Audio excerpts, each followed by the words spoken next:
কফিলের জন্য কিছু শাকসবজি বুনতে হবে। কফিল আমাকে অনেক ভালোবাসে, তো তাজা তাজা শাকসবজি খাওয়াই। এই জন্য কফিল আমার একটা প্রজেক্টের দায়িত্ব দিছে। এটা পরিষ্কার কইরা এটার ভিতরে শাকসবজি করবো আর তাজা তাজা শাক ওনাকে খাওয়াইবো। গাছ আগাছায় ভরে গেছে, এগুলি পরিষ্কার করতে হবে। আমার কফিলের কিছু বেড়া আছে, একজন লোক লাগবো। যদি কেউ আসতে চান বাহিরে, তাহলে আমার নতুন পেজে ইসলাম 112 এটাতে যোগাযোগ করবেন। এই হোয়াটসঅ্যাপ আছে, তাহলে কম খরচে আপনাকে আনা যাবে। আমার কফিল বলছে একজন লোক লাগবেই ইমার্জেন্সি।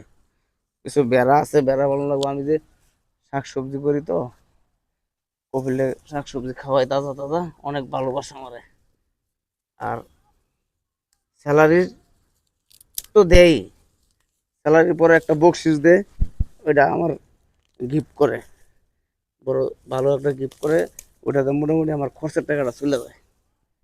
আপনারা কেউ যদি আসতে চান, তাহলে আমার সাথে যোগাযোগ করবেন ইনশাল্লাহ।